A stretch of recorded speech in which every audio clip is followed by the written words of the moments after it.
नमस्कार दोस्तों, target with PS Parihar channel में आपका स्वागत है। आइए शुरू करते हैं और देख लेते हैं कि दैनिक रोजगार समाचार भाग 2 की इस वीडियो में विद्यार्थी जीवन से संबंधित कौन कौन सी सूचना है। तो वीडियो को जल्दी से लाइक कर दें, शेयर कर दें और जिन छात्रों ने चैनल को अभी भी सब्सक्राइब ना किया हो तो जल्दी से सब्सक्राइब कर लें ताकि आप लोगों को भी इसी प्रकार की अथेंटिक अपडेट सबसे पहले मिलती है। सुबह की वीडियो में कुछ सूचना छूट गई थी, इसलिए ये वीडियो दोबारा बनाया गया है। सबसे पहली सूचना है, निजी स्कूलों की मनमानी बंद कर दी गई है। नियम विरुद्ध नियुक्ति या सेवा समाप्त करने वालों पर होगी कड़ी कार्रवाई।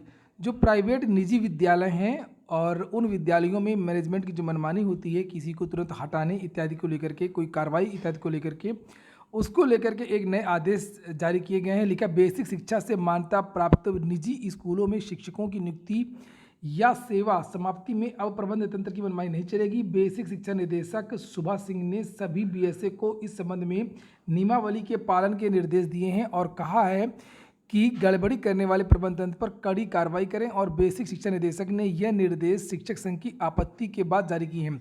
निर्देशों में कहा गया है कि बीएसए जिले में यह सुनिश्चित करें कि निजी मान्यता प्राप्त विद्यालयों में अध्यापकों की नियुक्ति व सेवा समाप्ति के संबंध में कोई भी कार्रवाई नियमावली 1975 व नियमावली 1978 में दिए गए प्रावधानों के अनुसार ही किया जाए। वास्तव में शिकायत की गई थी सरकार से, शासन से, कि ये जो निजी विद्यालय होते हैं वो निर्धारित प्रक्रिया को अपनाए बिना अध्यापकों की नियुक्ति कर लेते हैं। यानी वो ऐसे अध्यापकों की नियुक्ति कर लेते हैं जो ना तो टीईटी पास होते हैं, ना ही वो प्रशिक्षण प्राप्त होते हैं।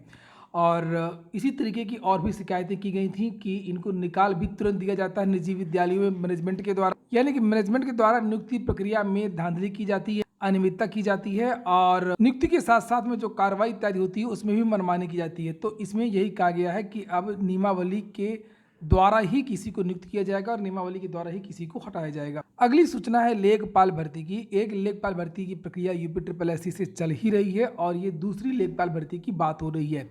लिखा, लेखपाल के खाली पदों का जिलों से मांगा गया है ब्यौरा।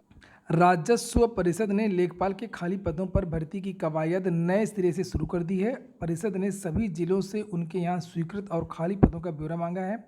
परिषद के एक अधिकारी के मुताबिक करीब 11,000 पद रिक्त बताए जा रहे हैं, लेकिन उन जिलों से ब्यौरा मिलने के बाद वास्तविक जानकारी मिल जाएगी।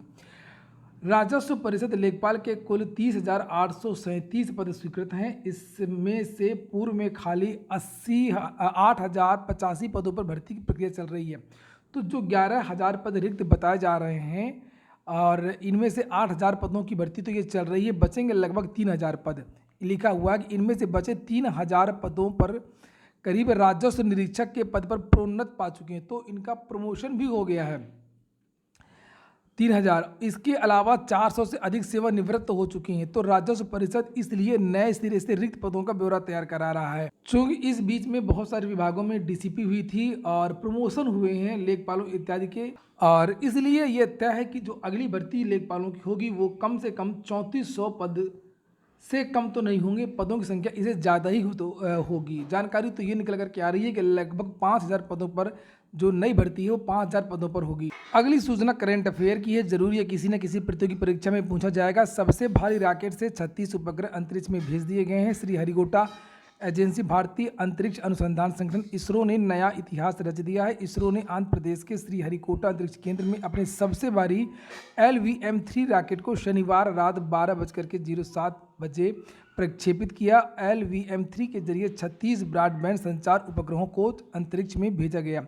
तो ये पूछा जा सकता है कि कितने उपग्रह भेजे गए थे, तो यहाँ पर 36 कहाँ से भेजा गया था, तो ये इसरो ने श्रीहरिकोटा आंध्र प्रदेश में जो है वहाँ से प्रक्षेपित किया। और इसके साथ में तारीख इत्यादि भी पूछी जाती है कि किस तारीख को कितने बजे ये छोड़ा गया था। इसमें एक चीज़ और ख़ास है, यहाँ पर नीचे देखिए लिखा हुआ है कि अंतरिक्ष विभाग के तहत कार्य करने वाले केंद्रीय सार्वजनिक क्षेत्र के उपक्रम न्यू स्पेस इंडिया लिमिटेड यानी कि NSIL ने कहा कि यह NSIL के माध्यम से LVM-3 के जरिए पहला सफल वाणिज्यिक प्रक्षेपण है। तो इसके जरिए ये पहला कॉमर्शियल प्रक्षेपण है और ये भी पूछा जा सकता है। आज के समाचार पत्रों में करंट अफेयर का एक और क्वेश्चन है और ये भी बहुत ज़्यादा इंपॉर्टेंट है। दुधवा पीलीभीत वन क्षेत्र में बनेगा नया हाथी रिजर्व। देश का ये 33वां हाथी रिजर्व है जो उत्तर प्रदेश की पीलीभीत यानी PTR लिखा हुआ है, पीलीभीत टाइगर रिजर्व दुधवा और कतरनिया घाट के जंगल को मिला करके बनेगा। शनिवार को केंद्रीय पर्यावरण एवं वन मंत्री भूपेंद्र यादव ने शनिवार को ट्वीट करके नए हाथी रिजर्व की जानकारी दी है। तो ठीक है दोस्तों, आज की वीडियो में इतना ही। पूरा वीडियो सुनने के लिए बहुत बहुत धन्यवाद।